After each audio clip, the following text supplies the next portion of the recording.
Welcome to Unclouded. I am Ashley Brooks. And I'm Ty Gowan. We are your source for the weekly astrological forecast and some cosmic chit-chat. Well, you know what the people want? More Mercury retrograde? Nobody wants that. Virgo season? They want to know how we met, Ty.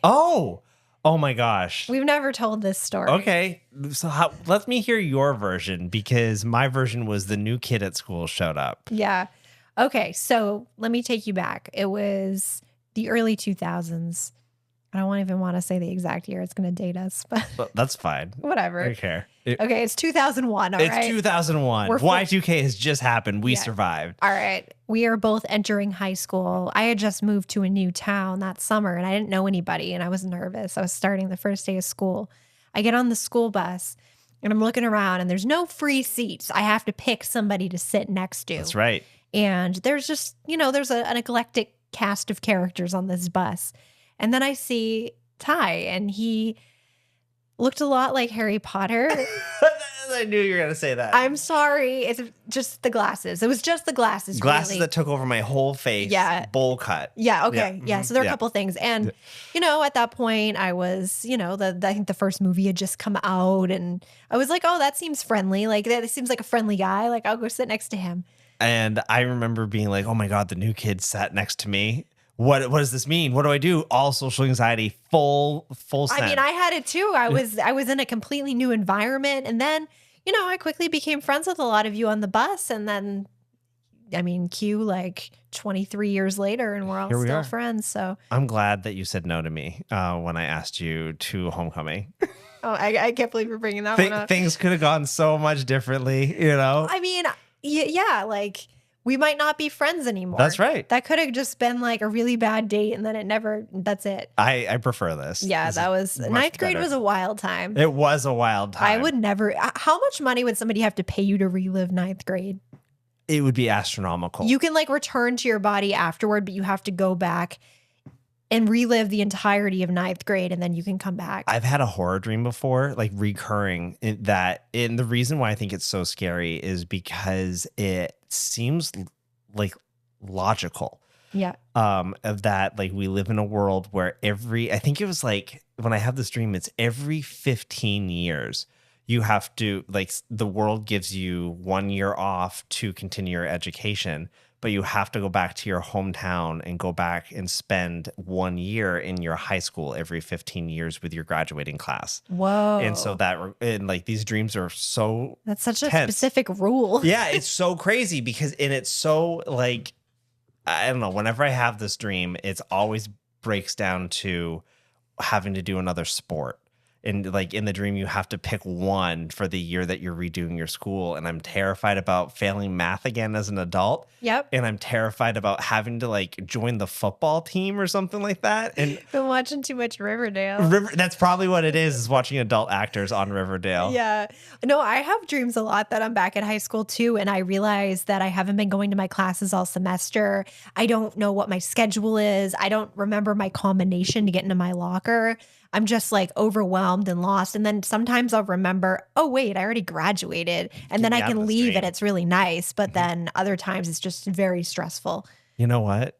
Neither of us will know the highs and lows of high school football. Oh my god! So I think that's why I keep having this dream. We still got to do that Riverdale podcast. Yeah, there's ideas of other podcasts out there, you guys. Yeah, maybe we'll stick with this one for a while. We'll introduce a couple new ones too. Yeah, the total rewatch of every episode of Riverdale is a possibility out there. Yeah, if that's something you want, let us know, because we've tried it before and we entertained ourselves. We just didn't have somebody like Nick to help us with audio, and it's full of laughs though. Yeah, it was crazy. But you know what I want to talk about today?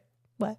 I want to talk about Virgo season. All right, we're going to do that. I'm going to quickly give you a very brief rundown of the forecast for the week, and then we'll get into Virgo season. I owe it to those Virgos to give them some information about. What I know about Virgos is they're probably waiting. They are. It scheduled. Yeah, Virgos are detail-oriented. They would notice if I miss this. I'm not going to let them down. Let's deliver. Okay, so we're talking about the week of August 19th through the 25th. On Monday, the 19th, we have a full moon in Aquarius, which is great for community and friendship. It's really good for getting together with groups of people. It's like if you're going to do like a full moon like party, like this is such a good day to do it. Aquarius is more about like, melding with your community and finding the people that you kind of vibe with.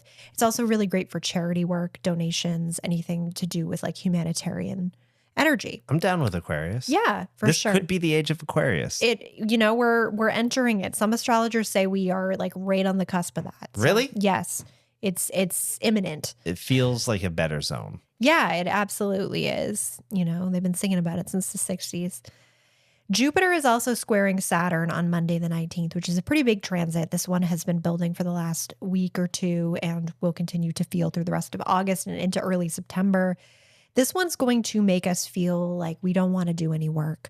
We really want to have fun. We want to play. We want to get outside. It's kind of like, this is sort of like the last week of summer break for some people, some, kids or people that work seasonally. And it's kind of that energy of like, I don't want to go back. I don't want to do the work. It's going to be hard to focus. You just kind of want to like do fun things. I think that's fair for like most late August energy anyway. Absolutely. Yeah. And it could feel like responsibilities are extra annoying. They're going to weigh on you. You're going to be like, but it's hot. Yeah. It's kind of like that whiny kid energy coming out. So that's the 19th. Thursday, the 22nd, the sun moves into Virgo. We'll talk about that in a moment.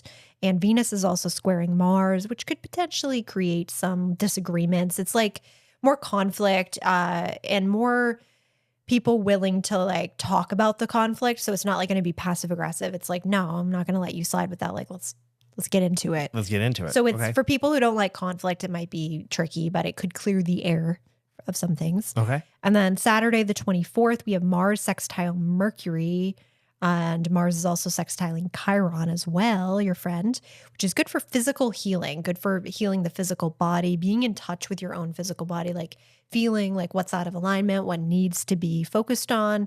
And with Mercury sextiling Mars, it's good for new ideas coming in, having like sudden kind of aha moments that help you to figure out problems that maybe have been sitting around for a while. Even though Mercury is still retrograding? Yeah, that's why, like they're problems that have been sitting around for a while. That's why? Okay. Yeah, it's more like old energy and it can help you to kind of sift through that. But it's like if you're trying to apply it too much to the future, it might be like, no, you got to kind of wrap up some of this old stuff That's first. not what this is for. Okay, cool. Yeah. Okay, so let's talk about Virgo season.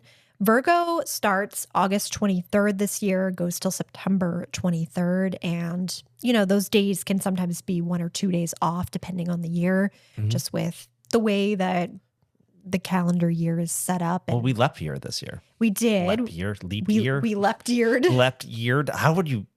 We leapt year. We had a leap year. That was very Laszlo. Yeah, Laszlo. Okay. New York City. Regular human bartender. That's I love it so much. Enjoying a leap year, leapt year. Leapt year. Element for Virgo is Earth.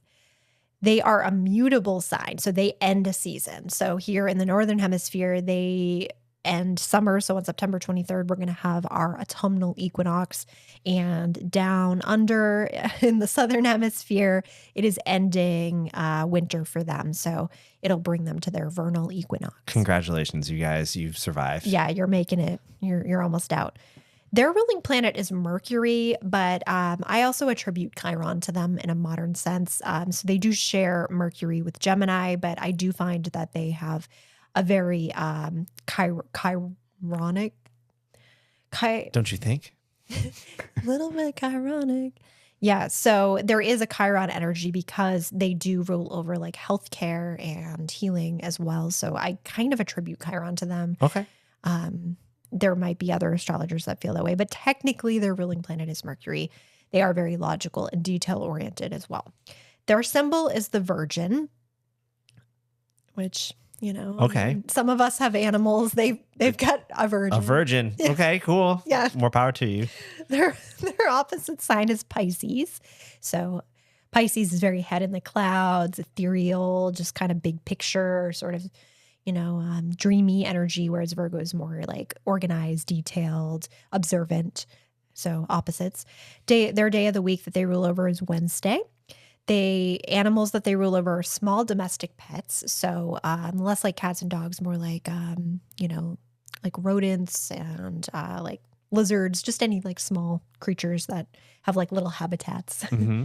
Gemstones are sapphire, moss agate, and aventurine. Their colors are navy blue and gray. The number associated with them is 6. And let's talk about some of their personality traits. So they tend to be very conscientious. They like to be aware of everything that's going on, very detail oriented and orderly. Not every Virgo is going to be neat. I think that's definitely a stereotype, but there's always a method to their madness. So if there is a Virgo that's very messy, they know where in their house everything is. It's just messy. Oh, that's interesting. Yeah. Okay. Yeah. Like you might walk into their bedroom and there's clothes everywhere, but they're like, oh, let me get you your sweater that you lent me. And they like know that it's in the third pile from the door and it's like 4 stacks down. So it's even organized chaos. Yeah, it's like, yeah. So every Virgo, like there are some Virgos that are very neat and clean, and then there's going to be some like that, but there's still like a method to it. They are very health conscious. They're very aware of their physical body, their physical space. They're the first to notice, oh, it's like really hot in this room. Or, oh, I am hungry. I need to eat at like noon. Like they're more like specific and they like to make sure that things are tended to and they're going to notice things like that. I feel like that more enforces what you're talking about, their relation to Chiron as well. Absolutely. Yeah. And they tend to be very analytical. They tend to overthink at times. That can be like more the negative side of Virgo. They like to analyze things, and also like a little bit of a negative expression can sometimes be that they like to help other people, but at times they'll do it kind of unprompted. Okay. So that's like some of the like memes that you might see about Virgos is like, oh, they'll tell you how to like load the dishwasher, but they're just like, they're very efficient and they like to help others be efficient. And so that can be really helpful. They're really great at like coming up with new systems and new ways to do things that are going to be the most streamlined. So. Okay, cool. Yeah. No, that sounds a better way to describe Virgos than just being stereotypical. Oh, yeah, for sure. I mean, everyone's nuanced. There's so many different types of Virgos, as we're about to see. Let's go over some of the Virgo celebrities. So for musicians, we have Beyonce, Freddie Mercury, Shania Twain, Otis Redding, Faith Hill, B.B. King, Pink, and Florence Welch. Oh, cool. Florence and the Machine. I love Florence. Yeah. So we got a good variety of people. All of those people that I picked are people that are really have like a specific vision. You see that like very detailed Virgo vision and how they present themselves. There's just a very like, you kind of know like what that person's about, like what their energy is about. And they tend to be people that are, writing their own music or very specific about what they want to put out there into the world. Like Cowboy Carter. Yeah, exactly. She had a vision and she rolled with it. It's great. Yeah. It's so great. So some actors. We actually had less actors in this list than the Leos. Like, remember I told you the Leo list was crazy. Like this one was shorter, so I only picked a few here. We have Keanu Reeves, Zendaya, Salma Hayek, Adam Sandler, Richard Gere, and Bill Murray. So we do have some comedians in there, but we also have some. I would have never thought Bill Murray. Yeah, Bill Murray's got that kind of like dry kind of Virgo energy. Like some of them have that like dry wit. They're very funny, but they're almost like, he keeps that straight face throughout. Mm-hmm. Capricorns have that too. It's like an earth sign comedian thing. Adam Sandler's a little bit less so. I wonder if he's got other stuff going on. He must have something like Leo or Libra because he's a little goofier. But there's also just like, again, he's like, you kind of know for the most part what kind of movies he makes. Yeah. He's been playing with that a little bit more lately. Like more on his own solo stuff, but he's still doing comedy. Yeah, exactly. And then for some historical figures / authors / etc., we have Queen Elizabeth I, Okay. Mother Teresa, Stephen King, Agatha Christie, Mary Shelley. Love them. Jesse James. So I picked those 3 to kind of show you that a lot of Virgos are really curious about dark topics. Like you've got Stephen King, Agatha Christie, Mary Shelley, who are all in their respect, like kind of birthed genres of novels. Yeah. And they're all more of like the macabre or occult kind of genre. So there's definitely a lot of Virgos who are interested in things like that. You get a lot of Virgos who are interested in like true crime, taxidermy, like things like that, because they like to understand how things work. I was just going to say that. Yeah. There's like more of a fascination with like, well, like how would this work? Like if I was going to write about this creepy thing, like how would that, like they want to understand the mechanism of it. That's really cool. Yep. So those are the Virgos I've got. They're very interesting people. I feel like they are, there's a lot under the surface. Some Virgos can be very quiet and shy, and there's usually lots of fascinating ideas. Shout out to Jenna Marbles. I hope you're doing well wherever you are, Jenna. Is she your favorite Virgo? She's just like the internet most famous Virgo. She's Queen Virgo. That's awesome. I love her. Love that. All right. Yeah. So happy birthday, Virgos. I hope you all have a wonderful season. I hope the topic that I chose is appropriate for birthday vibes for the Virgos out there. This person's technically a Leo, but that's okay. Oh, really? Yeah. It was one of those days where it changed like later that day. Oh my God. Yeah. But they're a Virgo rising. So okay. We'll count it. So the topic, besides the date that I gave you, which was 8/23, I thought it would be safe. It changed that day. That's crazy. Okay, well, you're on the cusp, but let's dive into the topic first then. Absolutely. Okay, cool. So the topic this week is the curse of the Hope Diamond. Wow. Have you heard about this at all? Only I haven't fully, but I watch a lot of the William Shatner Unexplained, and there was a preview for an upcoming episode where he was like, this diamond has caused like countless deaths, and that's all I heard. Oh, well, I mean, like countless might be a stretch because you can count it. Okay. He's very dramatic. Yes. He is very, very dramatic. I kind of got this idea after we did the Kennedy curse one, because I was just like, oh, well, there's like a list that's very easy to see. Yeah. that, Or maybe he meant countless tragedies. He might have said that, but either way, he did say there were some deaths. There are. So okay. I get to visit this diamond at the Natural History Museum on my birthday. You've been near it? I've been near it. It's so cool. However, leading up to it, you'll have to go through like the Rock and Mineral Museum at the Natural History Museum, and there's no one in these rooms. They're all like crowded around the Hope Diamond, obviously, which just like it slowly rotates and just shimmers. It's really something else to see. But leading up to it are some of the coolest like gems and quartz crystals and like all kinds of minerals around the world, and no one's looking at those. And so I spent more time looking at these. I love that like stuff. A giant watermelon tourmaline, you know? That's the state stone of Maine. Oh, really? Watermelon or just watermelon tourmaline? That's cool. Well, they have it there. They had so many, like they had quartz spires that were like the size of me, and some like minerals that I had never seen the colors of. That's so cool. It's so cool to see that. this. But yeah, the fact that there's a honking blue diamond surrounded by smaller little diamonds is pretty cool too. Is it like being near it, you're like kind of picking up on the curse? Like, can people like get it transferred to them? Is it like Robert the Doll? It seemed not like Robert the Doll. From what I was reading, it seems like you have to have possession of it for the curse to hit you. Okay. My question to you is this what was represented in Titanic? Or is that... I mean, what you're describing with a blue diamond diamonds around it sounds like the heart of the ocean. Yeah, right. I think I think there's... Are they saying that that's what sunk the ship? Is that what they're getting at? I was going to lead to that, yeah. So anyways... Okay. Having seen it and I'm looking at it, I was like, I think that there's a parallel here. But let's dive into some facts about the Hope Diamond. Yeah, I want to know more about it. Curse. So the Hope Diamond is a deep blue diamond, which is incredibly rare on its own, but it's also massive. It's 45.52 carats. Wow. And it was originally 112 carats before they cut it into its shape. Like, huge, right? Can you imagine finding that? That's crazy. The people who found it, it was found in India, but the original mining location was lost. So like they don't know which mine is attributed to the diamond itself.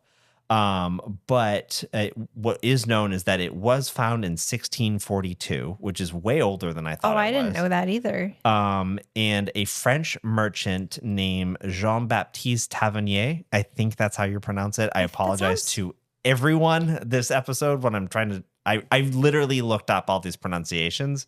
I might still butcher them, but Jean-Baptiste brings it from, I think, India to France, where it then becomes known as the Tavernier Blue, and that's where the curse starts. Okay. So It's basically said that Tavernier stole the raw diamond from its home, which was acting as an eye of a Hindu statue at the time, and Ooh. then took the faded gem, making its way to the French royal family. And so some highlights here are King Louis XIV recuts the diamond from 112 carats to 69 carats.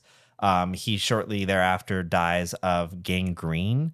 Yeah. Though it was the longest reign of any monarch up until that time. So still a good run, right? The Sun King, right? Louis XIV. Was he? I don't know anything about Yeah, him. I think he called himself the Sun King. He should have left that diamond alone I know. and stuck with a sunstone. Yeah. Yeah, absolutely. Nicolas Fouquet, I can't pronounce it. Good old French Nick here. He works for King Louis XIV. He is allowed to wear the diamond for a special occasion. But soon afterwards, he falls out of favor with the king. He's banished from France and is eventually imprisoned for life. Oh. And it's said that this is the person that the Man in the Iron Mask is based off of. Wow. I mean, he could have just not had that bling that night. Yep. Would have been fine. Should have gone without. Now we're in it's 1791, and the diamond is lost during the French Revolution before being obtained by Wilhelm Falls, who recuts the diamond into the shape that we know it as now. Unfortunately, soon after, his son steals the gem, murders his father, then kills himself, and the gem is lost again. So this gem is affecting people's like mental stability. Right. Or is it just greed? Yeah, like, right. so Yeah. gem resurfaces again. Now it's 1910. It's sold to Pierre Cartier, which is kind of neat. After obtaining the gem, not right after, obviously, but in the timeline after obtaining the gem, he drives his car off of a cliff. Heiress Evelyn Walsh McLean buys the gem off of Cartier's estate, I think, in 1912. Her husband leaves her for another woman, and then he dies in a psych hospital shortly thereafter. Their son dies at 9 years old. Their daughter later dies from an overdose, and with all the tragedy in her life, she is forced to sell her newspaper business and then the diamond. Wow. The jeweler who buys the diamond then decides to donate it to the Smithsonian Museum in 1958. Sounds like a good call. And then mails it to them. It was $2.44 worth of postage and $155 worth of insurance. Wow. However, the mailman who delivers the diamond to the museum, his name is James Todd. Unfortunately, he was the last person to own the diamond or have it in their personal possession. Yeah. He gets in a bad accident in his car and suffers a severe head injury. Shortly thereafter, his home burns down, and his life never recovers from He was the just tragedy. like the middleman. He didn't even know what he had. That's so sad. So, for anyone who wants to see it, it sits on display. I'm a It little sparkles in scared. Washington, D.C. But you're okay, right? I'm fine. Okay. I like the other stuff more, so I Yeah. definitely didn't have possession of the Hope Diamond. Yeah. But it's something else to see. It's really cool. Yeah, I gotta see that sometime. So I left off one curse victim Okay. from that list. And they were born August 23rd, 1754 in Versailles. Would you like to do their birth chart? Yes, I would. And yeah, I'm assuming because they were born in Versailles that they're a member of the royal family, or at least conjunct to that group. Conjunct, sextile almost. Yeah, right. Okay. So they have an exact Sun-Jupiter conjunction at 29 degrees in the 12th house. They were born right before the sun entered Virgo that day. So cusping, as you say. Okay. So Sun-Jupiter conjunction makes for a person with a very big reputation. Their reputation almost precedes them. There's like a lot of stuff known about them. It's hard for people with this to hide. And this person had their conjunction in their 12th house, which is usually prefers to remain hidden. So it's almost like part of them didn't really necessarily want to be known that way. Yep. It kind of feels that way because there's like wanting privacy, but there's no way to have that. And this conjunction, because it's at the 29th degree, it was even stronger. So there probably would have been opulence. There would have been a lot of opportunities for this person. But at the same time, it was like, at what cost, Right, like yeah. there, it feels like there was something being taken as well. They have an unaspected Mercury in Virgo. They're What does that mean? So Mercury is in Virgo in their first house, and typically people with Mercury in the first house are usually very outgoing, very extroverted. But because this Mercury is unaspected, uh, when we have an unaspected planet, it's also called a peregrine planet, and it means that there's no other planets forming any contact with it in the I remember sky. you telling me that. Yeah, Yeah. I think there was somebody else we talked about early on that had this, or at least a planet like this. And with this, they might have a hard time communicating. They might be like really shy. There could be some like speech issues, or they could be overly talkative at times. Like it could kind of oscillate, especially with Mercury in the first house. So they might be like lost in their mind because Mercury in Virgo is so analytical. Mhm. So there could be a lot going on in their mind, An ideas guy. ideas, but maybe not always able to communicate said ideas. Pluto is opposite their midheaven, squaring Uranus. So they've got this Uranus square Pluto, which is, it's very tumultuous. There's a tumultuous energy at work that feels almost karmic here. There's like a lot of chaos and uprooting that's going to happen. That's kind of like the destiny, Okay. which I know sounds kind of bleak. And it's not like, I don't want to kind of put that on people like, oh, you're destined to have this and that's that. It's more like they are going to experience maybe turmoil and upheaval in their life. Like they're going to be kind of at the same time as that, because this is sort of a generational aspect. But it's kind of up to you, like how that plays out. So it's not necessarily like every part of it is fated. It's just like you're kind of here at the same time as this energy. And I think also too, knowing that they were born in Versailles and knowing that they're probably a member of the royal family, that fated aspect is probably more important to someone like this than you or I. So that's what I have for you for that person. Okay, so that person, following the topic of bad luck, I present to you King Louis the 16th. Okay, that's who I thought it You might thought it be. was okay. Yeah. I love that you know way more history than I do. I mean, I like history. It works out for this podcast. Yeah. So I'm going to teach you a little bit about Louis here. Okay. He was a different type of king. Obviously, He wasn't the Sun King. He was not the Sun King. People did not love him. So Louis the 16th of France, he grew up in an affluent shadow of his royal predecessors, like we kind of just talked about, being fated. Yep. And was overlooked by his parents, who favored his older brother for pretty much everything.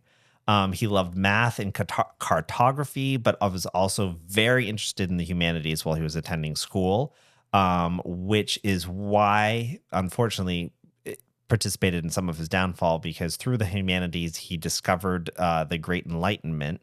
And while that's great for us now, not so popular back in 1700s France. Yeah, that makes sense. So he reigned from the death of his grandfather on May 10th, 1774, until the monarchy itself was destroyed by the French Revolution on September 21st, 1792. So I sent you that specific date earlier too, without any background, because I wanted to know energetically what is happening on the day where Louis gets beheaded. Okay. Let's get into it. So The populace itself, what are they thinking? Yeah. Just So, maybe like, some quick facts. Yeah. Okay. There's a lot happening. Really? This is wild. Like if I were looking at this chart, you didn't tell me what day it was or anything. It was just like a floating astrology chart with no other info. I'd be like, wow, what is going on? Okay. So Uranus and Pluto are opposing each other, which happens every 150 years and usually does indicate overthrowing of what would be viewed as restrictive leadership for sure. Like Pluto is going to be like pushing back against, anything that's kind of holding you in place. And also like the shadow as well. And it's opposing Uranus. So there's almost like chaotic or kind of possibly violent, energy to it. Mm-hmm. Jupiter and Saturn are opposing each other, which is like overthrowing like the traditional structure. And Neptune and Chiron are square. These are all generational aspects that are happening all at once. This was clearly a big event that transformed everyone's lives. Yeah, It wasn't it just changed the him. planet. Yeah, Neptune and Chiron are square, so there would have been like a spiritual struggle that's happening within this as well. There's like almost this like humanitarian struggle. It's fascinating. Yeah. The sun was also at 29 degrees Virgo on this day, which would have been like kind of a heated charge of like needing to kind of get something done. So that could have been like why that day was sort of like The populace gotta got do it something now. done. Yeah. Yeah. Mhm. And it was brutal, Yeah, so this is not like a calm chart. It's definitely revolution energy. that's crazy. Yeah. So hearing that is amazing. So let's dip back into some of King Louis's choices that led to that day. Okay. So it seemed like, from what I was reading, he really wanted to do the right thing for France. Just maybe his ideas weren't right for the time. He wanted to reform the government again in terms of the Enlightenment movement to try to borrow some philosophical ideas from that in general. But what ended up happening was that he pushed policies forward that both ostracized him from his community. So like I guess the population of France didn't like him for certain reasons, and then also his court didn't like him either. So he tried to implement policies of tolerance towards non-Catholics. So he pissed off the Catholics, upset the French nobility. He also involves France in the American Revolution, which made the Americans really happy. But now he's upset Britain and France, specifically because the French are realizing that he's pushing their banks to the limit. Yeah. He just has bad policies, even though if his heart is in the right place. And his court is spending a lot of money. I mean, he's married to Marie Antoinette. For real. She was very opulent. In to a T, you know? And so they don't have money to spend. She's spending it and he's spending it too. Yeah. So basically the people of the country are saying that he's an immature king and he's not fit to rule. And his party, the people around him are also starting to believe the same thing. Unfortunately, he also decides to deregulate the grain market, which skyrockets the price of bread. So people who are already pushed to the brink and poor are now starving.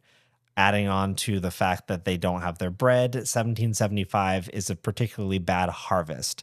So that's what causes the eventual revolt. People are just pushed to the end. They have nothing left besides survival. So Louis XVI's decisions and power set the tinder for the French Revolution. The nobles are believing that he cannot lead the country, and citizens believe that the nobles in general should not lead the country. So everyone agrees that Louis should not be there. He's viewed weak. He abdicates power to the National Convention, specifically ending the monarchy. Like, it is done in France now. Like, the kingdom is over. However, by giving up the monarchy, he gives power back to the people in a certain way who call for his execution. He tries to flee the country with Marie Antoinette. However, they are both executed on the day that I mentioned to you. And that is the day where the Hope Diamond goes missing for, I think, the first time. I just got chills. And so, yeah, that's it. And that's the same day that happened. Well, around the same time, right? Because they were in custody. King Louis XVI was in custody of the gem. Yeah. King Louis and his court, the nobles, everyone is executed, that had a relation to the monarch whatsoever. Wow. And that gem took a walk. Man. Unfortunately, it moved into the hands of, I think, was it the guy who recut the gem afterward? William Falls, I think, is the next participant who obtains the gem.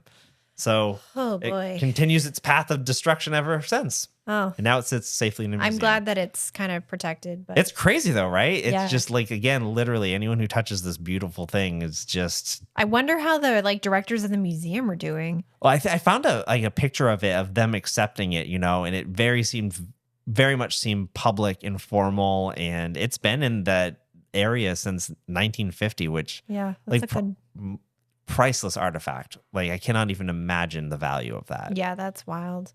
Well, I hope I hope whatever is going on with it is calm now. I bet it likes being in the public eye. Yeah, it's like, look at me, I'm look pretty. at me, I'm so pretty, but I used to be twice as big. You wouldn't even believe it. Yeah, I was so dramatically gorgeous. So dramatically gorgeous. Yeah. So we have a little a switch up for next week's episode, Yeah, right? next week's going to be wacky. Yeah, I'm excited because you told me not to find a topic next week. Yeah. So there's no topic. We're going to do something different. I'm going to take over story time next week. so it's all on you. I'm here to listen. Yeah, you're going to do something though. You're not going to just sit here. Like you'll have a little something for me and for the listeners as well. Okay, I'm ready for it. All right. Well, thank you all for joining. And if you are looking to get a reading, you can hurry on over to uncloudedeye.net. I offer astrology and tarot readings over there. And they cost 1/100,000 less than the Hope Diamond. Yes, and will come with only joy and blessings. No curse attached to any of these readings. No, we scrub the readings for curses. There's nothing there. And that's uncloudedeye.net, not .com. .net. Perfect. N-E-T. Awesome. Well, let's kick it over to credits, and I'll see you again next week. All right. Unclouded Eye stars Ashley Brooks and Ty Gowan. It's produced and directed by Nick Nordfors. Music is by Ashley Jane Cecilia and Jay Caron. Our community manager is Erin Cross. Art's by Don Aquarius. It's presented by Haunt Me, which you can find at Haunt Me Official on YouTube. Follow Unclouded Eye on Instagram and TikTok at Unclouded Eye or Patreon Unclouded_eye. Shout out to Court and Matt on Patreon.